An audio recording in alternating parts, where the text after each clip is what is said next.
Dear students, very good morning all of you. स्वागत है आपका आपके अपने यूट्यूब चैनल जूलॉजी क्लासेस में। जूलॉजी क्लासेस एक ऐसा ऑनलाइन प्लेटफॉर्म जहां 11 से लेकर बीएससी, एमएससी और नीट एस्पिरेंट के लिए नए नए वीडियोज़ आपको इस प्लेटफॉर्म के माध्यम से मिलते रहते हैं। और जूलॉजी क्लासेस आपके लिए प्रत्येक दिन नए से नए कंटेंट और क्वालिटी वीडियो लाने का कार्य कर रहा है। उम्मीद है आप लोगों को ये ज़रूर पसंद आ रहे होंगे। इसी सीरीज़ में आज हम पढ़ने जा रहे हैं एक महत्वपूर्ण टॉपिक जो कि बीएससी स्टूडेंट्स के लिए बेहद ही इम्पोर्टेंट है। हम प्रीवियस क्लास में पढ़ रहे थे चैप्टर एम्फिओक्सस, उसी को आगे बढ़ाते हुए आज हम लेकर आए हैं एम्फिओक्सस या ब्रोंकियोस्टोमा का ब्लड वेस्कुलर सिस्टम, अर्थात एम्फिओक्सस जिसे हम ब्रोंकियोस्टोमा भी कहते हैं, इसके रुधिर संवहन तंत्र की आज हम स्टडी करने जा रहे हैं। तो आज का हमारा टॉपिक रहेगा blood vascular system of Branchiostoma. Blood vascular system की बात करें तो स्टूडेंट्स आपको पता होना चाहिए कॉर्डेट एनिमल्स के ब्लड वेस्कुलर सिस्टम को हम 3 भागों में डिवाइड कर सकते हैं, जिनमें ब्लड वेसल्स और हार्ट को इंक्लूड करते हैं। तो किसी भी जंतु का रुधिर परिवहन तंत्र 3 चीज़ों से मिलकर बना होता है। इनमें रक्त वाहिनियाँ और हृदय को सम्मिलित किया जाता है। यहाँ हम एम्फिओक्सस के ब्लड वेस्कुलर सिस्टम की बात करें तो यहाँ कुछ विशिष्टताएं या स्पेशलिटीज़ हमें देखने को मिलती है। सबसे पहले विशिष्टताओं की बात करें तो सबसे पहले आपको 4-5 विशेषताएं इसके रुधिर परिवहन तंत्र की ध्यान होनी चाहिए। सबसे पहले हम बात करें तो इनमें हृदय अनुपस्थित होता है, अर्थात हार्ट इनमें एब्सेंट होता है। या आप कह सकते हैं कि एम्फिओक्सस या ब्रोंकियोस्टोमा जो कि सब फाइलम सिफेलोकॉर्डेटा का एक कॉमन एनिमल है, इसमें कॉर्डेट एनिमल की तरह हार्ट ऑर्गन नहीं पाया जाता है, अर्थात हृदय इनमें पूर्णतया अनुपस्थित होता है। तो स्टूडेंट्स इनमें हृदय अनुपस्थित होता है और पंपिंग का कार्य इनमें पाए जाने वाले एरोटा, जिसे कि वेंट्रल और डोर्सल एरोटा कहते हैं, इनकी सहायता से इनमें ब्लड की सप्लाई की जाती है। तो ब्लड पंपिंग के लिए इनमें डोर्सल और वेंट्रल एरोटा उपस्थित होते हैं, जबकि हृदय इनमें अनुपस्थित होता है। दूसरी महत्वपूर्ण विशेषता की बात करें तो इनमें पाई जाने वाली आर्टरी और वेन्स है, जो कि हाईली कॉन्ट्रेक्टाइल और मस्कुलर होती है, अर्थात अत्यधिक पेशीय और संकुचनशील होती है, जिनकी सहायता से ये शरीर के विभिन्न भागों में रुधिर का आदान प्रदान करने का कार्य करती है। तो दूसरी महत्वपूर्ण विशेषता हुई इनमें पाई जाने वाली आर्टरी और वेन्स में संकुचनशील होने के साथ साथ ये पेशीय होती है। थर्ड विशेषता की हम बात करें तो इन आर्टरी और वेन्स से रिलेटेड ही है। तीसरी इनकी महत्वपूर्ण विशेषता होती है कि आर्टरी और वेन्स में आपको क्लियरली डिफ्रेंशिएट देखने को नहीं मिलता है, अर्थात इनमें पाई जाने वाली जो रुधिर वाहिनियाँ होती है या ब्लड वेसल्स होती है, इन्हें आप क्लियरली आर्टरी और वेन्स में डिफ्रेंशिएट नहीं कर सकते हैं। क्यों? क्योंकि इनमें समान प्रकार की रुधिर वाहिनियाँ देखने को मिलती है। तो आप इन्हें केवल कॉर्डेट एनिमल्स में पाई जाने वाली समानताओं के आधार पर आर्टरी और वेन्स नाम दिया गया है, हालांकि इनमें कोई विभिन्नताएं हमें देखने को नहीं मिलती है। फोर्थ महत्वपूर्ण विशेषता स्टूडेंट्स इनकी ये होती है कि इनमें वेंट्रल एरोटा जो होता है, जो कि ये वाला भाग है इसका वेंट्रल सरफेस में पाई जाने वाली महाधमनी है, जिसे वेंट्रल एरोटा कहते हैं, ये वेंट्रल एरोटा है। और ये वेंट्रल एरोटा रुधिर को आगे की डायरेक्शन में प्रवाहित होने देता है, अर्थात फॉरवर्ड डायरेक्शन में ब्लड को सप्लाई करने का कार्य इसका वेंट्रल एरोटा करता है। नेक्स्ट और विशेषता की बात करें तो इसके अपोजिट जो दो लेटरल डोर्सल एरोटा पाए जाते हैं, जो कि यहाँ उपस्थित होते हैं, फेरिंग्स के ऊपर की तरफ स्थित होते हैं और फेरिंग्स के दोनों तरफ उपस्थित होते हैं। अर्थात राइट और लेफ्ट दोनों स्थिति में हमें लेटरल डोर्सल एरोटा देखने को मिलते हैं। और इन लेटरल डोर्सल एरोटा की एक महत्वपूर्ण विशेषता होती है कि इनमें रुधिर हमेशा पीछे की तरफ प्रवाहित होता है, अर्थात रिवर्स डायरेक्शन ब्लड फ्लो की हमें देखने को मिलती है। जबकि हमने देखा था कि जो वेंट्रल एरोटा है, वेंट्रल एरोटा ब्लड को आगे की तरफ या फॉरवर्ड डायरेक्शन शो कर रहा है और ये इसका रिवर्स डायरेक्शन शो करता है। हम अंतिम महत्वपूर्ण विशेषता की बात करें तो अंतिम महत्वपूर्ण विशेषता इनके ब्लड वेस्कुलर सिस्टम में हमें ये देखने को मिलती है कि इसके जो वेंट्रल और डोर्सल एरोटा है ये आगे की तरफ चलकर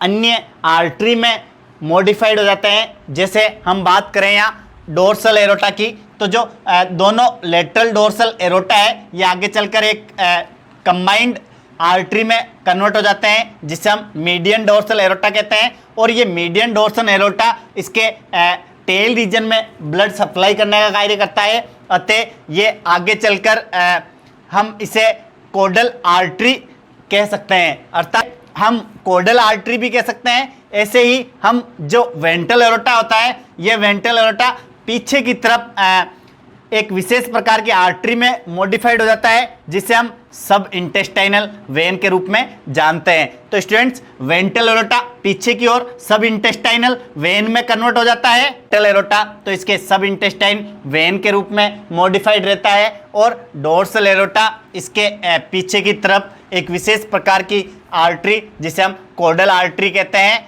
जो कि टेल रीजन में ब्लड सप्लाई करने का कार्य करती है, इसमें रूपांतरित हो जाता है। तो इस प्रकार डोर्सल और वेंट्रल एरोटा आगे चलकर अन्य धमनियों या वाहिनियों में रूपांतरित हो जाते हैं। तो ये इनकी कुछ महत्वपूर्ण विशेषताएं थी। बात करें एम्फिओक्सस के ब्लड वेस्कुलर सिस्टम की, तो ब्लड वेस्कुलर सिस्टम में कुछ ब्लड वेसल्स हमें देखने को मिलती है, जिनकी सहायता से इनमें शरीर के विभिन्न भागों में रुधिर का प्रवाह देखने को मिलता है।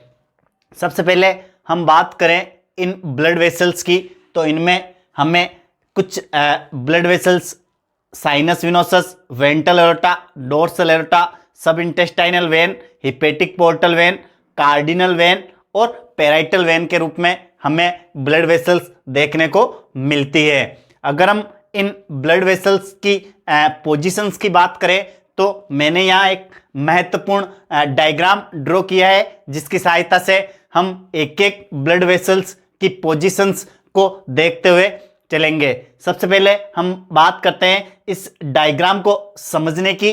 तो इस डायग्राम को समझने के लिए हमें बिल्कुल सिंपल तरीके से एक एक ब्लड वेसल्स की पोजीशंस हमें मालूम होनी चाहिए।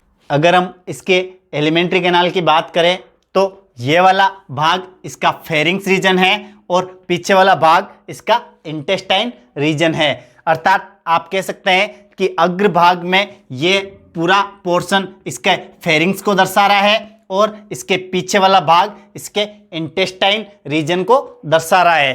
फेरिंग्स रीजन की बात करें तो फेरिंग्स रीजन में कुछ विशेष संरचनाएं हमें देखने को मिलती है, जो कि गिल स्लाइड्स के रूप में होती है, जो कि छोटे छोटे छिद्रों के रूप में हमें देखने को मिलती है। ये वाली जो संरचनाएं आपको दिखाई दे रही है, ये इसकी गिल स्लाइड्स होती है। हमने इसके डाइजेस्टिव सिस्टम में देखा था कि फेरिंग्स रीजन में हमें 150 से 200 छोटे छोटे छिद्र के रूप में गिल स्लाइड्स या क्लोम दरारें देखने को मिलती है, जो कि इनके रेस्पिरेशन में सहायक होती है।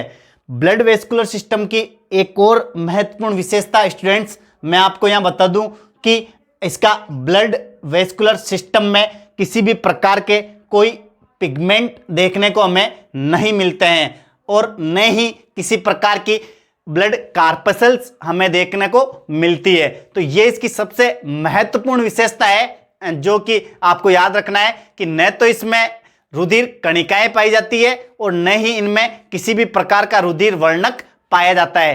अतः आप कह सकते हैं कि इनमें रुधिर में गैसों का आदान प्रदान नहीं होता है, अतः ये श्वसन में सहायक नहीं होता है। अर्थात रुधिर इनका कलरलेस होता है। क्यों? क्योंकि पिगमेंट इनमें हमें देखने को नहीं मिलते हैं, अतः रेस्पिरेटरी पिगमेंट की अनुपस्थिति के कारण इसका ब्लड कुछ पेक्युलर टाइप का होता है और सामान्यतः कलरलेस होता है। तो स्टूडेंट्स, इनके ब्लड की एक महत्वपूर्ण विशेषता होती है कि रेस्पिरेटरी पिगमेंट को नहीं रखता है और साथ में इनमें ब्लड कार्पेसल्स या रुधिर कणिकाएं भी अनुपस्थित होती है। तो आप क्लियरली कह सकते हैं कि इनका रुधिर गैसों के आदान प्रदान में बिल्कुल भी सहायक नहीं होता है। हम बात करें इनके गैसों के एक्सचेंज की, तो गैसों के एक्सचेंज में फेरिंग्स रीजन में पाई जाने वाली कुछ संरचनाएं और इसकी बॉडी वॉल में पाई जाने वाली संरचनाएं रेस्पिरेशन में सहायक होती है। तो गैसों के आदान प्रदान में यहां ब्लड का किसी भी प्रकार का कोई रोल नहीं रहता है। तो स्टूडेंट्स, ये गिल स्लाइड्स है और गिल स्लाइड्स इसके फेरिंग्स रीजन में एंटीरियर पार्ट में उपस्थित होती है और इसके बाद वाली जो संरचनाएं आपको दिखाई दे रही है, तो जो फेरिंग्स है, इस फेरिंग्स के पीछे की ओर एंडोस्टाइल से ऊपर हमें एक विशेष संरचना देखने को मिलती है जिसे हम मिडगट डाइवर्टिकुलम कहते हैं। मिडगट डाइवर्टिकुलम को आपने डाइजेस्टिव ट्रैक्ट वाले वीडियो में भी देखा होगा कि ये एक डाइजेस्टिव ग्लैंड की तरह कार्य करती है और श्लेष्मा का सिक्रीशन करने में सहायता करती है। तो मिडगट डाइवर्टिकुलम इसकी एक तरह से डाइजेस्टिव ग्लैंड है जिसकी पोजीशंस फेरिंग्स के पीछे की तरफ और एंडोस्टाइल से ऊपर की तरफ होती है। क्यों? क्योंकि जो एलिमेंट्री कैनाल और बॉडी वॉल है, इस बॉडी वॉल से जुड़ी हुई नीचे की तरफ एंडोस्टाइल उपस्थित होती है। तो एंडोस्टाइल के जस्ट ऊपर की तरफ ये मिडगट डाइवर्टिकुलम हमें देखने को मिलती है, जिनमें विभिन्न प्रकार की वेन्स का कनेक्शन हमें देखने को मिलता है। तो ये मिडगट डाइवर्टिकुलम है और इसके नीचे की तरफ साइड में यहां हमें साइनस विनोसस देखने को मिलता है। तो ये कुछ संरचनाएं इसके ब्लड वेस्कुलर सिस्टम की है। बात करें इसके रुधिर संवहन तंत्र में पाई जाने वाली रुधिर वाहिनियों की, सबसे पहले बात करें साइनस विनोसस की, तो साइनस विनोसस की पोजीशंस मिडगट डाइवर्टिकुलम के नीचे की तरफ हमें देखने को मिलती है। यहां पर हमें साइनस विनोसस देखने को मिलता है जो कि शरीर के विभिन्न भागों से आए हुए रुधिर को कलेक्ट करने का कार्य करता है। अर्थात एक तरह से ये रुधिर को संग्रहण करने का कार्य भी करता है। तो साइनस विनोसस ब्लड को कलेक्ट करने का कार्य करता है। नेक्स्ट ब्लड वेसल्स की बात करें तो वेंट्रल एरोटा आती है जिसे हम अधर महाधमनी कहते हैं। अधर महाधमनी की बात करें तो ये इसकी अधर महाधमनी है स्टूडेंट्स। ये जो आपको दिखाई दे रही है ये इसके पोस्टीरियर रीजन में है। तो ये विशेष प्रकार की वेन जिसे हम सब इंटेस्टाइनल वेन कहते हैं और आगे की तरफ ये वेंट्रल एरोटा के रूप में उपस्थित होती है। तो एंटीरियर रीजन में तो ये वेंट्रल एरोटा कहलाती है और इसके पोस्टीरियर रीजन में ये वाली जो संरचना है ये आपको सब इंटेस्टाइनल वेन के रूप में दिखाई देती है। तो ये इसका कंप्लीट रूप से वेंट्रल एरोटा है। नेक्स्ट बात करें हम वेंट्रल एरोटा की, तो वेंट्रल एरोटा आगे चलकर दो विशेष प्रकार की आर्टरी में मॉडिफाइड हो जाता है जिसे हम एक्सटर्नल आर्टरी कहते हैं। अर्थात जो एक्सटर्नल आर्टरी होती है इनकी सहायता से इसके एक्सटर्नल पार्ट को ब्लड सप्लाई करने का कार्य किया जाता है, जिनमें ओरल हुड पर पाए जाने वाले टेंटिकल्स या ओरल सिराई को सामान्यतः ब्लड सप्लाई की जाती है। तो इसकी आगे चलकर दो एक्सटर्नल कैरोटिड आर्टरी के रूप में हमें मॉडिफिकेशंस देखने को मिलते हैं जो कि ओरल हुड पर पाई जाने वाली ओरल सिराई को ब्लड सप्लाई करने का कार्य करते हैं। तो ये स्टूडेंट बात हुई इसके वेंट्रल एरोटा की। बात करते हैं इसकी नेक्स्ट ब्लड वेसल्स की जो कि है डोर्सल एरोटा। डोर्सल एरोटा की बात करें तो इसे हम पृष्ठीय महाधमनी कहते हैं। पृष्ठीय महाधमनी 2 की संख्या में हमें देखने को मिलती है, जो कि इसके डोर्सल भाग में देखने को मिलती है। एंटीरियर रीजन में जो डोर्सल भाग है, इनमें हमें डोर्सल एरोटा के रूप में 2 महाधमनियां देखने को मिलती है, जिनमें राइट और लेफ्ट डोर्सल एरोटा होती है, जिन्हें हम कंबाइंड रूप से लेटरल डोर्सल एरोटा कहते हैं। तो ये लेटरल डोर्सल एरोटा की संख्या 2 होती है, जिनमें नीचे की तरफ पाई जाने वाली जो एरोटा है, इसकी तुलना में ये नीचे वाली लेटरल डोर्सल एरोटा अधिक डायलेटेड फॉर्म में हमें दिखाई देती है। इनके अलावा हम बात करें डोर्सल एरोटा की, तो लेटरल डोर्सल एरोटा जो 2 की संख्या में होते हैं, ये दोनों आगे चलकर एक कंबाइंड डोर्सल एरोटा में कन्वर्ट हो जाते हैं, जिसे हम मीडियन डोर्सल एरोटा के नाम से जानते हैं। अर्थात फेरिंग्स रीजन तक तो ये फेरिंग्स के दोनों ओर राइट और लेफ्ट कंडीशंस में उपस्थित होते हैं, और आगे चलकर ये लेटरल डोर्सल एरोटा एक संरचना में रूपांतरित हो जाते हैं, जिसे हम कंबाइंड रूप से मीडियन डोर्सल एरोटा कहते हैं। तो मीडियन डोर्सल एरोटा के इंटेस्टाइन रीजन में हमें देखने को मिलता है। क्यों? क्योंकि फेरिंग्स रीजन में तो ये डोर्सल एरोटा 2 भागों में विभाजित रहता है, और आगे चलकर ये इसके पोस्टीरियर एंड में एक विशेष प्रकार के एरोटा, जिसे हम मीडियन डोर्सल एरोटा कहते हैं, इसमें रूपांतरित हो जाता है। और अगर इसको आगे की तरफ हम देखें तो मीडियन डोर्सल एरोटा, जो कि इसके टेल रीजन की ओर ब्लड सप्लाई करने का कार्य करता है, ये जब टेल रीजन में ब्लड सप्लाई करता है तो इसे हम कोडल आर्टरी के रूप में भी जानते हैं। अर्थात जब ये आगे की तरफ बढ़ती है मीडियन डोर्सल एरोटा, तो ये इसके टेल रीजन में कोडल आर्टरी कहलाती है। तो स्टूडेंट्स, आपको कोडल आर्टरी का भी पोजीशंस मालूम होना चाहिए कि मीडियन डोर्सल एरोटा ही इसके आगे की ओर बढ़कर, अर्थात पोस्टीरियर एंड की तरफ बढ़कर इसके टेल रीजन को ब्लड सप्लाई करने का कार्य करता है, और इसे यहाँ हम कोडल आर्टरी के रूप में जानते हैं। तो हम बात करें इसकी नेक्स्ट ब्लड वेसल की, जो कि है सब इंटेस्टाइनल वेन। सब इंटेस्टाइनल वेन की बात करें तो जब हमने वेंट्रल एरोटा देखा था, तो वेंट्रल एरोटा की जो पीछे की ओर जो लंबाई में वृद्धि हमें देखने को मिलती है, ये इसके वेंट्रल एरोटा का ही भाग है, जो कि सब इंटेस्टाइनल वेन के रूप में मॉडिफाइड हो गई है। क्यों? क्योंकि ये सब इंटेस्टाइनल वेन 2 प्रकार की वेन से मिलकर बनी होती है। एक तो होती है इंटेस्टाइनल वेन, जो कि इसके डोर्सो लेटरल भाग से आ रही है, यह इसके डोर्सो लेटरल भाग से इंटेस्टाइनल वेन आ रही है, और इधर से आती है इसकी कोडल वेन, जो कि इसके टेल रीजन से ब्लड को लेकर आने का कार्य करती है। तो यहाँ जो कोडल वेन होती है, ये इसके कोडल भाग से या टेल रीजन से ब्लड लेकर आने का कार्य करती है, और ये कोडल वेन और इंटेस्टाइनल वेन जहां दोनों आकर एक संरचना के रूप में रूपांतरित हो जाती है, तो यह संरचना इसकी कहलाती है सब इंटेस्टाइनल वेन। अर्थात ये वाली जो वेन दिखाई दे रही है आपको, इंटेस्टाइनल वेन और कोडल वेन दोनों से मिलकर जो संरचना बनी है, ये वाली जो संरचना है वेंट्रल एरोटा का पीछे वाला भाग, ये इसका सब इंटेस्टाइनल वेन कहलाता है। वेन आगे की तरफ बढ़ते हुए इसके फेरिंग्स रीजन के जस्ट नीचे की तरफ जो विशेष संरचना उपस्थित होती है, जिसे हम blind diverticulum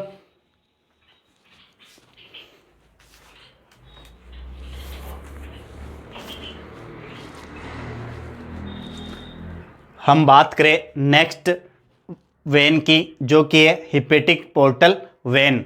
hepatic portal when सब इंटेस्टाइनल वेन के रूप में ही होती है। अर्थात आप कह सकते हैं कि वेंट्रल एरोटा की जो पोस्टीरियर पार्ट है, जिसे हम सब इंटेस्टाइनल वेन कहते हैं, ये सब इंटेस्टाइनल वेन आगे की ओर बढ़ते हुए जब फेरिंग्स रीजन में प्रवेश करती है, तो फेरिंग्स रीजन के नीचे की तरफ एक विशेष संरचना हमें देखने को मिलती है, जिसे हम मिडगट डाइवर्टिकुलम कहते हैं। तो मिडगट डाइवर्टिकुलम में जब ये सब इंटेस्टाइनल वेन पहुंचती है, तो इसे हम हिपेटिक पोर्टल वेन कहते हैं, क्योंकि ये वेन या मिडगट डाइवर्टिकुलम में ब्लड सप्लाई करने का कार्य कर रही है, और मिडगट डाइवर्टिकुलम इसके लीवर की तरह कार्य करती है। अतः ये एक विशेष प्रकार के तंत्र का यहाँ फॉर्मेशन करती है जिसे हम हिपेटिक पोर्टल सिस्टम कहते हैं। तो हिपेटिक पोर्टल सिस्टम में ब्लड सप्लाई करने का कार्य कौन कर रही है? वेंट्रल एओर्टा का पीछे वाला भाग जिसे हम सब इंटेस्टाइनल वेन कहते हैं। तो सब इंटेस्टाइनल वेन ही इसके मिडगट डाइवर्टिकुलम में प्रवेश करती है और यही वेन इसके हिपेटिक पोर्टल वेन के रूप में मॉडिफाइड रहती है। तो ये वेन सब इंटेस्टाइनल वेन जब मिडगट डाइवर्टिकुलम में प्रवेश करती है तो ये हिपेटिक पोर्टल वेन के रूप में कहलाती है। हिपेटिक पोर्टल वेन ये वाली संरचना है स्टूडेंट्स। तो स्टूडेंट्स आपको हिपेटिक पोर्टल वेन की पोजीशंस क्लियर हुई होगी कि ये सब इंटेस्टाइनल वेन का ही आगे वाला भाग है जो मिडगट डाइवर्टिकुलम में प्रवेश करता है, अर्थात ये वाला जो भाग है ये इसका हिपेटिक पोर्टल वेन कहलाता है। यहाँ स्पेस की कमी की वजह से मैंने यहाँ मेंशन नहीं किया है, तो आप इसे यहाँ क्लियरली समझ ले कि जो मिडगट डाइवर्टिकुलम में सब इंटेस्टाइनल वेन का जो भाग पहुँचता है ये हिपेटिक पोर्टल वेन कहलाता है। और जब ये ऊपर की तरफ अर्थात मिडगट डाइवर्टिकुलम में इनकी छोटी छोटी ब्रांचेस के रूप में सप्लाई देने के बाद जब ये वापस इसके साइनस विनोसस में ब्लड लाने का कार्य करता है तो ये इसका ऊपर वाला भाग हिपेटिक वेन के रूप में कहलाता है। तो स्टूडेंट्स ये नीचे वाला भाग तो हुआ हिपेटिक पोर्टल वेन और ऊपर वाला भाग हुआ मिडगट डाइवर्टिकुलम का जो साइनस विनोसस में ब्लड को लाने का कार्य कर रहा है, ये वाला भाग हुआ इसका हिपेटिक वेन। तो हिपेटिक वेन तो ऊपर वाली हुई और हिपेटिक पोर्टल वेन नीचे वाली हुई। तो मिडगट डाइवर्टिकुलम में भीतर की ओर प्रवेश करने से पहले ये हिपेटिक पोर्टल वेन के रूप में होती है और जब भीतर प्रवेश करके ब्लड का एक्सचेंज करने के बाद जब वापस ये साइनस विनोसस में ब्लड लाने का कार्य करती है तो ये वेन के रूप में होती है, अतः इसे हम हिपेटिक वेन कहते हैं। तो ऊपर वाली तो हिपेटिक वेन हो गई जो ब्लड साइनस में आकर खुल रही है, और जो सब इंटेस्टाइनल वेन जब मिडगट में पहुंच रही है तो ये वाली जो वेसल्स है ये इसकी हिपेटिक पोर्टल वेन कहलाती है। तो आपको क्लियरली अंतर मालूम हुआ होगा कि हिपेटिक पोर्टल वेन ये वाली होती है जो मिडगट डाइवर्टिकुलम में एंटर कर रही है, और साइनस विनोसस में ब्लड लाने वाली जो वेन है ये इसकी हिपेटिक वेन कहलाती है। अब हम बात करें इसके नेक्स्ट ब्लड वेसल्स की जो कि है कार्डिनल वेन्स। कार्डिनल वेन्स की बात करें स्टूडेंट तो कार्डिनल वेन हमें इसके एंटीरियर और पोस्टीरियर दोनों भागों में देखने को मिलती है। अगर हम बात करें कार्डिनल वेन्स की तो कार्डिनल वेन्स इसके लेटरली डोर्सल भाग से ब्लड को लाने का कार्य करती है।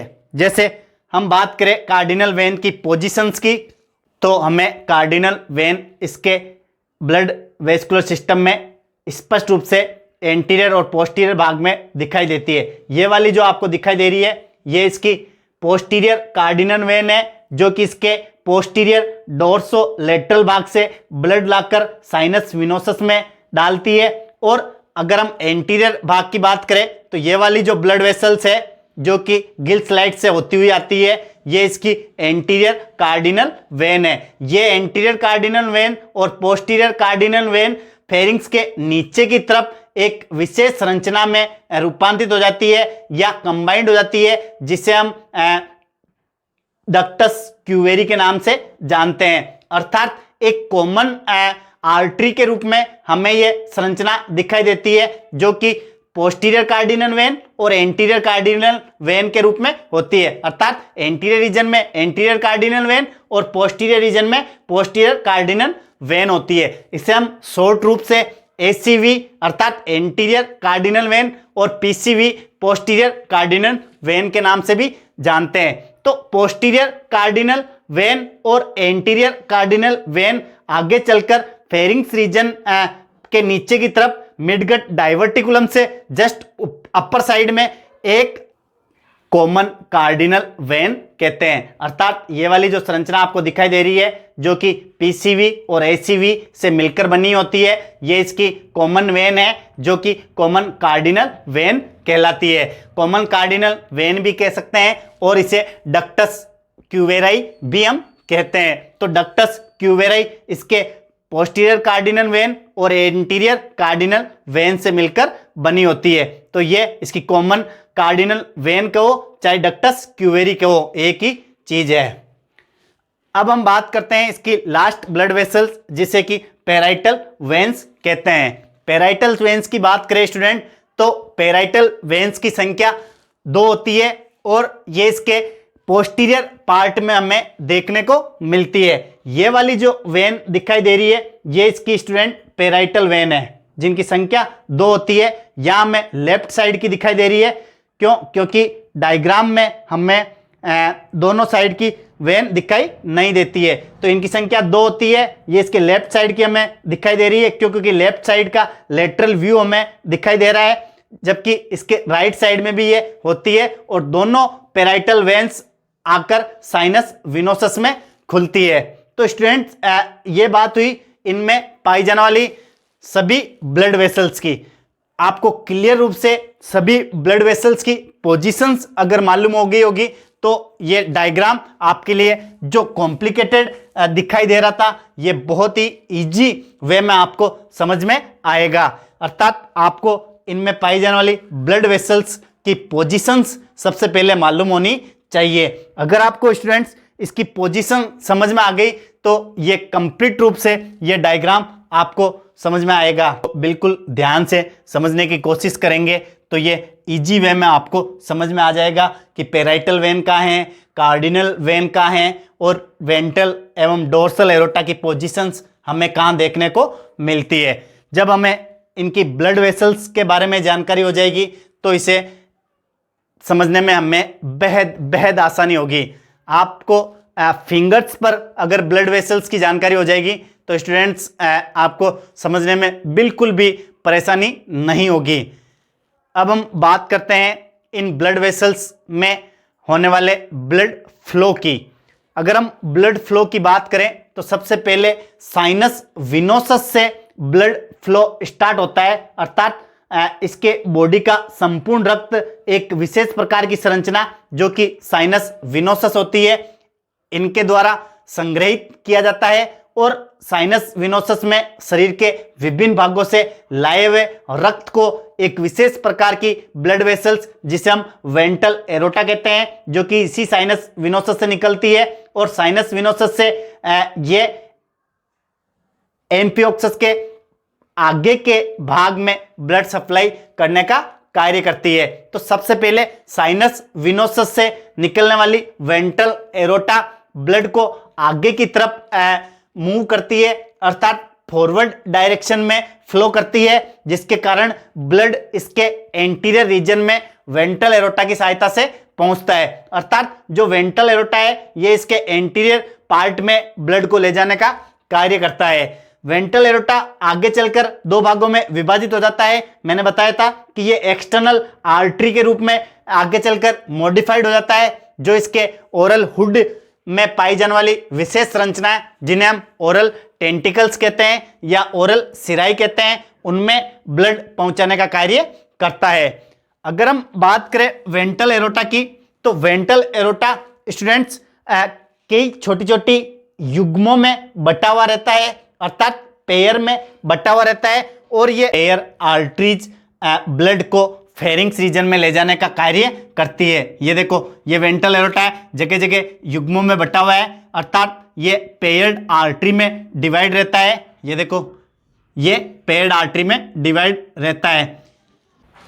ये पेयर्ड आर्टरी हमें 2 स्पष्ट रूपों में देखने को मिलती है जिन्हें हम सेकेंडरी और प्राइमरी एफरेंट ब्रेंकियल आर्टरी के नाम से जानते हैं। अर्थात जो सेकेंडरी गिल बार होती है उनमें ब्लड ले जाने वाली आर्टरी को हम सेकेंडरी ब्रेंकियल एफरेंट आर्टरी कहते हैं और प्राइमरी गिल बार में ब्लड फ्लो करने वाली आर्टरी को हम प्राइमरी एफरेंट ब्रेंकियल आर्टरी के नाम से जानते हैं। प्राइमरी और सेकेंडरी ब्रेंकियल आर्टरी की पोजीशंस आपको मेरे प्रीवियस वीडियो में, अगर आपने डाइजेस्टिव ट्रैक्ट में गिल बार को देखा है तो गिल बार में मैंने बताया था कि ये प्राइमरी और सेकेंडरी 2 भागों में बटी हुई रहती है।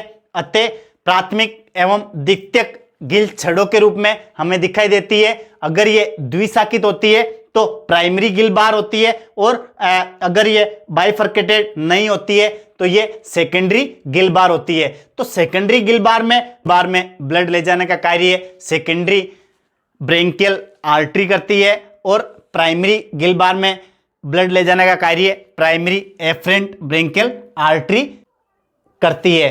अर्थात ब्लड को फेरिंग्स रीजन में ले जाने का कार्य एफरेंट ब्रेंकियल आर्टरीज करती है। एफरेंट इसलिए कि ये ब्लड को इसके गिल स्लिट्स में या क्लोम दरारों में ले जाने का कार्य करती है। ये नीचे की तरफ दो शाखाओं में विभाजित होती है, अतः आप कह सकते हैं कि ये प्राइमरी ब्रेंकियल आर्टरी और सेकेंडरी ब्रेंकियल आर्टरी के रूप में डिवाइड रहती है।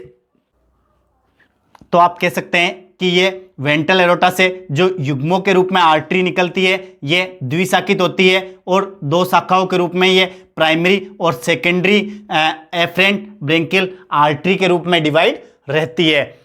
तो ये इसकी प्राइमरी ब्लड वेसल्स हो गई, और प्राइमरी ब्लड वेसल्स के बीच में पाई जाने वाली जो गिल बार होती है जिन्हें हम सेकेंडरी गिल बार कहते हैं, इनमें ब्लड को ले जाने वाली सेकेंडरी एफरेंट ब्रेंकियल आर्टरी कहलाती है। यहाँ हमें ध्यान देने योग्य ये बात समझनी होगी कि जो प्राइमरी एफरेंट ब्रेंकियल आर्टरी है ये primary afferent branchial artery secondary afferent branchial artery से विशेष प्रकार की संरचना जिसे हम सिनेप्टिकुली कहते हैं, इन सिनेप्टिकुली के द्वारा ये आपस में जुड़ी हुई रहती है। क्यों? क्योंकि ये अल्टरनेट फॉर्म में होती है, एक के बाद एक होती है। तो प्राइमरी और सेकेंडरी एफरेंट ब्रेंकियल आर्टरी को जोड़ने का कार्य इनमें पाई जाने वाली ट्रांसवर्स वेसल्स करती है। ये देखो, ये ट्रांसवर्स वेसल्स आपको दिखाई दे रही होगी। ये ट्रांसवर्स वेसल्स हमें प्राइमरी गिल बार में जाने वाली ब्रेंकियल आर्टरी और सेकेंडरी गिल बार में जाने वाली ब्रेंकियल आर्टरी को जोड़ने का कार्य करती है। अतः आपको क्लियर हुआ होगा कि प्राइमरी एफरेंट ब्रेंकियल आर्टरी इसके सेकेंडरी एफरेंट ब्रेंकियल आर्टरी से विशेष प्रकार की अनुप्रस्थ वाहिनियों से जुड़ी होती है जिसे हम सिनेप्टिकुली कहते हैं। तो इन सिनेप्टिकुली वेसल्स की सहायता से प्राइमरी ब्रेंकियल आर्टरी इसके सेकेंडरी ब्रेंकियल आर्टरी से जुड़ी हुई रहती है। क्यों? क्योंकि ये ब्लड ले जाने का कार्य करती है, अतः ये एफरेंट ब्रेंकियल आर्टरी कहलाती है। जब ब्लड इनमें पहुंच जाता है तो यहाँ से ये ब्लड आगे की ओर या ऊपर की तरफ अर्थात डोर्सल सरफेस में पहुंचता है, और डोर्सल सरफेस में पहुंचने से पहले ये एक विशेष प्रकार की संरचनाओं में पहुंचता है जिसे हम इसके प्रोटोनेफ्रिडिया कहते हैं। अर्थात एम्फियोक्सस के जो फेरिंग्स रीजन में डोर्सल भाग में हमें कुछ फूली हुई संरचनाओं के रूप में कुछ स्ट्रक्चर दिखाई देते हैं। ये संरचनाएं इसकी प्रोटोनेफ्रिडिया है। तो स्टूडेंट्स, फेरिंग्स रीजन में गिल स्लिट से जब ब्लड डोर्सल सरफेस में पहुंचता है, अर्थात वेंट्रल सरफेस से जब डोर्सल सरफेस की तरफ ब्लड पहुंचता है, तो ये एक विशेष प्रकार की संरचनाएं जिन्हें प्रोटोनेफ्रिडिया कहते हैं, इन प्रोटोनेफ्रिडिया से गुजरता है। तो प्रोटोनेफ्रिडिया फेरिंग्स रीजन के गिल स्लिट्स के पार्श्व में उपस्थित होते हैं, अर्थात लेटरल साइड में उपस्थित होते हैं, और दो गिल स्लिट्स के मध्य ये उपस्थित होते हैं। इनकी संख्या की हम बात करें तो लगभग 190 से लेकर 200 प्रोटोनेफ्रिडिया एक एम्फियोक्सस की बॉडी में हमें देखने को मिलते हैं। क्यों? क्योंकि प्रोटोनेफ्रिडिया इसके एक्सक्रीटरी ऑर्गन की तरह कार्य करते हैं, अर्थात उत्सर्जी अंगों की तरह कार्य करते हैं। तो यहां से ये ब्लड इसके एक्सक्रेटा या उत्सर्जी पदार्थों को भी ग्रहण करता है। क्यों? क्योंकि यहां ब्लड का प्रमुख कार्य क्या है? दो महत्वपूर्ण कार्य हैं एम्फियोक्सस के ब्लड के, एक तो उत्सर्जी पदार्थों को ग्रहण करना, और दूसरा इसके भोज्य पदार्थों को शरीर के विभिन्न भागों में वितरित करना। तो स्टूडेंट्स, एम्फियोक्सस के ब्लड के दो महत्वपूर्ण कार्य होते हैं, एक तो डाइजेस्ट फूड को पूरी बॉडी में डिस्ट्रीब्यूट करना, और सेकंड इसके एक्सक्रीटरी मटेरियल को ब्लड की सहायता से शरीर से बाहर निकालना। अर्थात जो एक्सक्रेटा होता है जो कि उत्सर्जी पदार्थ के रूप में पाया जाता है। इन उत्सर्जी पदार्थों को ये प्रोटोनेफ्रिडिया से लेकर इसके उत्सर्जी तंत्र के द्वारा बाहर निकालने का कार्य करते हैं। तो ब्लड के दो महत्वपूर्ण कार्य होते हैं। तो ब्लड जब गिल स्लिट से डोर्सल रीजन में प्रवेश करता है तो ये प्राइमरी और सेकेंडरी जो एफरेंट ब्रेंकियल आर्टरी होती है, इनमें इन एफरेंट ब्रेंकियल आर्टरी से होता हुआ इसके प्रोटोनेफ्रिडिया रीजन में पहुंचता है और प्रोटोनेफ्रिडिया से जब वापस ये ब्लड निकलकर इसके ब्लड वेसल्स में पहुंचता है तो यहां ये जो ब्लड वेसल्स होती है ये इसकी इफरेंट ब्रेंकियल आर्टरी कहलाती है। अर्थात जो प्रोटोनेफ्रिडिया से ब्लड इसके लेटरल डोर्सल एरोटा में ले जाने का कार्य करती है, यह विशेष प्रकार की आर्टरी इसकी इफरेंट ब्रेंकियल आर्टरी कहलाती है। अर्थात यहां पे एफरेंट आर्टरी थी और यहां इफरेंट आर्टरी है। तो आपको अंतर मालूम होना चाहिए कि वेंट्रल एरोटा से जो ब्लड गिल स्लिट में पहुंच रहा है वो एफरेंट ब्रेंकियल आर्टरी से पहुंच रहा है और जो गिल स्लिट से ब्लड डोर्सल एरोटा में पहुंच रहा है अर्थात लेटरल डोर्सल एरोटा में जो ब्लड ले जाने का कार्य कर रही है, ये वेसल्स हमें इफरेंट ब्रेंकियल आर्टरी के रूप में देखने को मिलती है।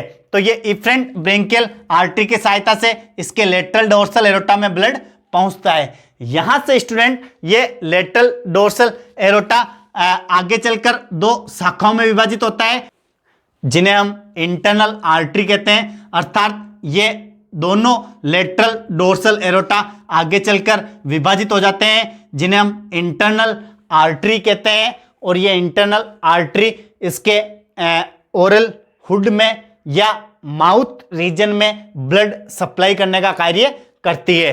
तो इसके ओरल हुड में या माउथ रीजन में ब्लड फ्लो करने का कार्य डोर्सल एरोटा की आगे की ब्रांच्ड शाखाएं करती है जिसे हम इंटरनल आर्टरी के रूप में जानते हैं। हम बात करें इसके पीछे की साइड की या पोस्टीरियर भाग की तो दोनों लेटरल डोर्सल एरोटा जो कि फेरिंग्स के दोनों साइड में उपस्थित होते हैं अर्थात राइट और लेफ्ट दोनों साइड में ये फेरिंग्स को घेरे हुए रहते हैं और ये लेटरल डोर्सल एरोटा आगे चलकर अर्थात इसके पश्च भाग की तरफ जब बढ़ता है तो ये लेटरल डोर्सल एरोटा एक विशेष प्रकार की संरचना में कंबाइंड हो जाता है जिसे हम मीडियन डोर्सल एरोटा कहते हैं। अर्थात दोनों लेटरल डोर्सल एरोटा एक ही संरचना मीडियन डोर्सल एरोटा में यहाँ रूपांतरित हो जाते हैं। मीडियन डोर्सल एरोटा अगर ब्लड को इसके टेल रीजन तक ले जाता है अर्थात कोडल रीजन तक ले जाता है या पूंछिए भाग तक ले जाता है तो ये आगे चलकर कोडल आर्टरी कहलाता है। अतः स्टूडेंट आपको मीडियन डोर्सल एरोटा से जब ब्लड कोडल रीजन में पहुंचता है तो ये कोडल आर्टरी कहलाता है। यहां तक आपको इजीली समझ आया होगा।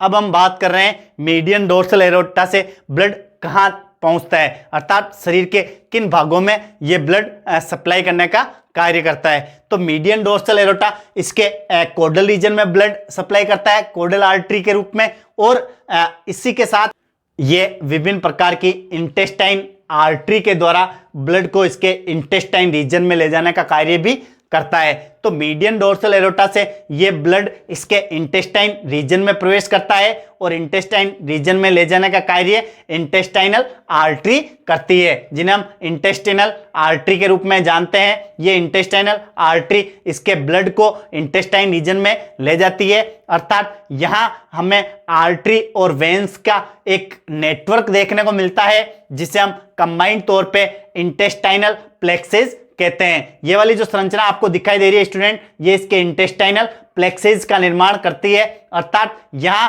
ऊपर की तरफ डोर्सल भाग से वेंट्रल की तरफ जो आती है ये आर्टरीज होती है और जब ये वेंट्रल भाग में पहुंचती है तो ये वेन्स के रूप में कन्वर्ट हो जाती है। तो ये ऊपर वाली तो हुई इंटेस्टाइनल आर्टरी और नीचे वाली हुई इंटेस्टाइनल वेन। तो इंटेस्टाइनल प्लेक्सेस में ब्लड को लाने का कार्य इंटेस्टाइनल आर्टरी कर रही है और इंटेस्टाइनल प्लेक्सेस से ब्लड को ले जाने का कार्य इंटेस्टाइनल वेन कर रही है। तो स्टूडेंट आर्टरी और वेन्स में आपको स्पष्ट रूप से डिफरेंस पता चल गया होगा कि ऊपर वाली इंटेस्टाइनल आर्टरी है और नीचे वाली इसकी इंटेस्टाइनल वेन्स है। जब ब्लड इसके इंटेस्टाइनल प्लेक्सेस से होता हुआ आगे की तरफ बढ़ता है तो ये इसके वेंट्रल एरोटा में पहुंचता है। अर्थात क्यों? क्योंकि वेंट्रल एरोटा का पीछे वाला भाग क्या कहलाता है? सब इंटेस्टाइनल वेन कहलाता है। हमने देखा था फोर्थ जो ब्लड वेसल्स थी सब इंटेस्टाइनल वेन, वो वेंट्रल एरोटा के पीछे वाला भाग ही तो थी। तो इस वेंट्रल एरोटा का जो पीछे वाला भाग होता है ये सब इंटेस्टाइनल वेन के रूप में होता है, ये वाला। तो ये सब इंटेस्टाइनल वेन में जब ब्लड पहुंचता है इंटेस्टाइन रीजन से तो ये आगे की तरफ भी मूव होता है और इसके एंटीरियर रीजन की तरफ भी मूव करता है। तो अगर ये इसके पोस्टीरियर रीजन में पहुंचता है तो ये इसके कोडल वेन के द्वारा वापस लाया जाता है। तो इंटेस्टाइनल प्लेक्सेस से होता हुआ जब ब्लड इसके टेल रीजन में पहुंचता है तो इसको लाने का कार्य इंटेस्टाइनल वेन के साथ साथ कोडल वेन करती है, और ये दोनों इंटेस्टाइनल वेन और कोडल वेन दोनों आपस में मिलकर एक विशेष प्रकार की संरचना या ब्लड वेसल्स में कन्वर्ट होती है जिसे हम सब इंटेस्टाइनल वेन कहते हैं। अर्थात ये देखो, ये इसकी कोडल वेन हो गई और ऊपर से आ रही है इंटेस्टाइनल वेन। तो कोडल वेन और इंटेस्टाइनल वेन दोनों आपस में मिलकर एक विशेष प्रकार की ब्लड वेसल्स में कन्वर्ट हो गई, इसे ही हम सब इंटेस्टाइनल वेन कहते हैं। ये सब इंटेस्टाइनल वेन आगे चलकर ब्लड को कहां ले जा रही है? ये इसके मिडगट डाइवर्टिकुलम में ले जाने का कार्य कर रही है। तो स्टूडेंट, मिडगट डाइवर्टिकुलम में ये ब्लड ले जाने का कार्य करती है, जो कि साइनस विनोसस से जस्ट ऊपर वाला भाग है। साइनस विनोसस के ऊपर की तरफ हमने देखा था एक विशेष संरचना एक प्लेक्सेस के रूप में मौजूद होती है जिसे हम मिडगट डाइवर्टिकुलम कहते हैं। जब ये सब इंटेस्टाइनल वेन इसके एंटीरियर रीजन की ओर बढ़ती है तो फेरिंग्स के नीचे पाई जाने वाली संरचना जो कि एंडोस्टाइल के ऊपर की तरफ होती है, मिडगट डाइवर्टिकुलम, इस मिडगट डाइवर्टिकुलम में ये ब्लड लाने का कार्य करती है, जो कि हिपेटिक पोर्टल वेन के रूप में ये लाती है। और यहां हमें हिपेटिक पोर्टल सिस्टम देखने को मिलता है जो कि कोर्डेट में सबसे पहले ओरिजिनेट हुआ था। अतः आप कह सकते हैं कि एम्फिओक्सस के ब्लड वेस्कुलर सिस्टम में पाए जाने वाला हिपेटिक पोर्टल सिस्टम सबसे एडवांस या प्रिमिटिव पोर्टल सिस्टम है, जिसके आधार पर कोर्डेट जंतुओं के हिपेटिक पोर्टल सिस्टम की उत्पत्ति मानी जा सकती है। तो एम्फिओक्सस के ब्लड वेस्कुलर सिस्टम की यह एक और महत्वपूर्ण विशेषता हो गई कि हिपेटिक पोर्टल सिस्टम का जनक कोर्डेट एनिमल्स में एम्फिओक्सस या ब्रेंकियोस्टोमा को माना जाता है। क्यों? क्योंकि सबसे पहले पोर्टल सिस्टम एम्फिओक्सस या ब्रेंकियोस्टोमा में ही डेवलप हुआ था। यहीं से ये आगे कोर्डेट एनिमल्स में आगे जाकर डेवलप हुआ। तो आप एम्फिओक्सस को हिपेटिक पोर्टल सिस्टम का जनक भी मान सकते हैं। जब ये मिडगट डाइवर्टिकुलम में पहुंचता है तो हिपेटिक पोर्टल वेन के रूप में होता है, और जब वापस ये साइनस विनोसस में रक्त को लाने का कार्य करती है तो ये ब्लड वेसल्स हिपेटिक वेन्स कहलाती है। तो ले जाने का कार्य तो कर रही है हिपेटिक पोर्टल वेन, और वापस साइनस विनोसस में लाने का कार्य कर रही है इसकी हिपेटिक वेन। तो हिपेटिक वेन आकर कहां खुल रही है? साइनस विनोसस में। तो इस प्रकार वापस ब्लड साइनस विनोसस में एकत्रित हो जाता है और साइनस विनोसस से वेंट्रल एरोटा के थ्रू वापस एक तरह से साइकिल जनरेट होती है और लगातार ये चक्र चलता रहता है। इस प्रकार एम्फिओक्सस में साइनस विनोसस में आया हुआ रक्त शरीर के विभिन्न भागों में पहुंचता रहता है और वापस एकत्रित होकर विभिन्न प्रकार की वेन्स साइनस विनोसस में लाती है, जहां से ये लगातार पेरिस्टलेटिक मूवमेंट या क्रमाकुंचन तरंगों की सहायता से शरीर के विभिन्न भागों में पंप कर दिया जाता है। यहाँ स्टूडेंट एक दो संरचनाएं जो रह गई है उनके बारे में भी मैं बताना चाहूंगा। जो वेंट्रल एरोटा होती है, ये वेंट्रल एरोटा जब इफरेंट ब्रेंकियल आर्टरी की सहायता से गिल स्लिट में ब्लड ले जाती है तो इसकी वेंट्रल एरोटा के जस्ट पास में फूली हुई संरचना के रूप में ये इफरेंट ब्रेंकियल आर्टरी मॉडिफाइड हो जाती है। इन फूली हुई संरचनाओं को हम बल्बिलस कहते हैं। अर्थात यहाँ आपको ये फूली हुई संरचनाएं दिखाई दे रही होगी, ये फूली हुई संरचना इसकी बल्बिलस कहलाती है। तो यहाँ स्पेस की कमी की वजह से मैं मेंशन नहीं कर पाया, बाकी आपको यह ध्यान रखना है कि ये संरचनाएं इसकी बल्बिलस होती है और इनका कोई विशेष कार्य नहीं होता है। इनका एक ही कार्य होता है कि ये ब्लड को आगे की ओर पंप करने का कार्य करती है। तो ये जो हल्की स्वेलन स्ट्रक्चर या फूली हुई संरचनाएं आपको दिखाई दे रही है, ये इसकी बल्बिलस पार्ट है। आप चाहें तो मेंशन कर सकते हैं कि ये इसकी बल्बिलस संरचनाएं हैं जो ब्लड को पंप करने का कार्य करती है, अर्थात इफरेंट ब्रेंकियल आर्टरी में आगे की तरफ ब्लड फ्लो को जनरेट करने का कार्य ये बल्बिलस करती है। इनके अलावा आपको यह भी ध्यान रखना है कि साइनस विनोसस में रक्त कौन कौन सी ब्लड वेसल से पहुंच रहा है। साइनस विनोसस जो मिडगट डाइवर्टिकुलम के जस्ट नीचे की ओर एक छोटी सी संरचना के रूप में उपस्थित होती है। तो साइनस विनोसस में ब्लड लाने का कार्य 3 प्रकार की ब्लड वेसल्स कर रही है। आपको यहां बिल्कुल क्लियर होना चाहिए स्टूडेंट्स कि तीनों वेन कौन कौन सी है जो साइनस विनोसस में ब्लड लाने का कार्य कर रही है। तो सबसे पहले है पेराइटल वेन, जिनकी संख्या 2 होती है, और ये पेराइटल वेन इसके डोर्सल भाग से ब्लड लाने का कार्य कर रही है। जो इसका पोस्टीरियर डोर्सल भाग है, यहां से ये ब्लड लाने का कार्य कर रही है। कौन? Parietal when. और इनकी संख्या 2 होती है, और ये आकर कहां खुल रही है? साइनस विनोसस में। ये देखो, ये आके कहां खुल रही है? यहां पे साइनस विनोसस में। दूसरी ब्लड वेसल्स होती है जो साइनस विनोसस में रक्त लाने का कार्य कर रही है, ये है स्टूडेंट इनकी एंटीरियर और पोस्टीरियर कार्डिनल वेन। ये इसकी पोस्टीरियर कार्डिनल वेन हो गई, और ये इसकी एंटीरियर कार्डिनल वेन हो गई। ये एंटीरियर कार्डिनल वेन इसके डोर्सो लेटरल साइड से ब्लड लाने का कार्य कर रही है, और ये पोस्टीरियर कार्डिनल वेन भी इसके पोस्टीरियर डोर्सल भाग से या लेटरल भाग से ब्लड लाने का कार्य कर रही है। तो कार्डिनल वेन इसके डोर्सो लेटरल भागों से ब्लड लाने का कार्य कर रही है, और पेराइटल वेन शरीर के पश्च भाग या डोर्सल भाग से ब्लड लाने का कार्य करती है। तो ये 2 महत्वपूर्ण ब्लड वेसल्स हो गई, एक तो पेराइटल वेसल्स और दूसरी होगी जिसे हम पोस्टीरियर कार्डिनल वेन और एंटीरियर कार्डिनल वेन के रूप में जानते हैं। ये कॉमन रूप से हमें कॉमन कार्डिनल वेन के रूप में भी देखने को मिलती है। तो कॉमन कार्डिनल वेन कहो चाहे पीसीवी या एसीवी कहो, ये भी ब्लड साइनस विनोसस में लाने का कार्य करती है।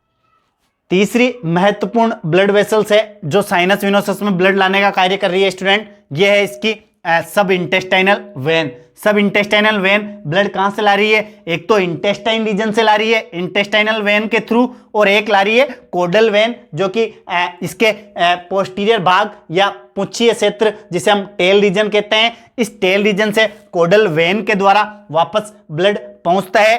तो कोडल वेन और इंटेस्टाइनल वेन दोनों आपस में मिलकर एक सब इंटेस्टाइनल वेन का फॉर्मेशन करती है, और ये सब इंटेस्टाइनल वेन भी यहां आपको स्टूडेंट मिडगट डाइवर्टिकुलम में जाने के बाद कहां खुल रही है? साइनस विनोसस में। तो ये 3 महत्वपूर्ण ब्लड वेसल्स है, एक पेराइटल वेन, एक हो गई आपकी कॉमन कार्डिनल वेन जो 2 भागों में बटी हुई रहती है, पीछे की तरफ पीसीवी और आगे की तरफ एसीवी, और तीसरी इसकी सब इंटेस्टाइनल वेन। ये तीनों ब्लड वेसल्स साइनस विनोसस में ब्लड लाने का कार्य करती है। और आपको यहाँ ये महत्वपूर्ण बात ध्यान रखनी है कि साइनस विनोसस से जब ब्लड वेंट्रल एरोटा के द्वारा फ्लो किया जाता है, तो वेंट्रल एरोटा जो कि हाईली कॉन्ट्रेक्टाइल होता है या मस्कुलर होने के कारण ब्लड को आगे की तरफ मूव करता है, अर्थात ब्लड फॉरवर्ड डायरेक्शन में यहाँ फ्लो होता है, और इसका डोर्सल एरोटा इसके रिवर्स या इसके बैकवर्ड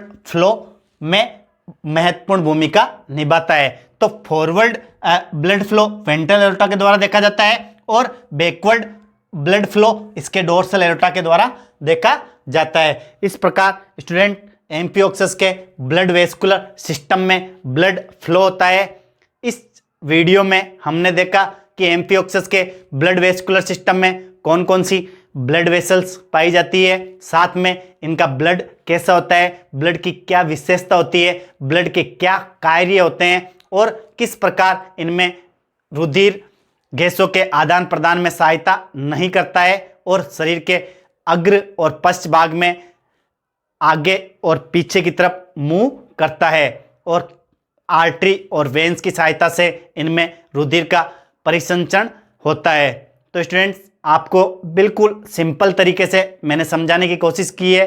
अगर आपने मेरे previous video digestive system of Branchiostoma को देखा होगा, तो आपको ये ब्लड वेस्कुलर सिस्टम भी काफ़ी आसानी से समझ आया होगा। अगर आपको ये वीडियो अच्छा लगा या पसंद आया हो, तो आप मेरे कमेंट सेक्शन में कमेंट करके ज़रूर बता सकते हैं या अपनी महत्वपूर्ण फीडबैक दे सकते हैं। अगर आपको इस ब्लड वेस्कुलर सिस्टम से रिलेटेड कोई क्वेरी हो या क्वेश्चंस हो तो आप मेरे कमेंट सेक्शन में ज़रूर डालें। मैं बेहद जल्द उनका आंसर देने की कोशिश करूँगा। धन्यवाद।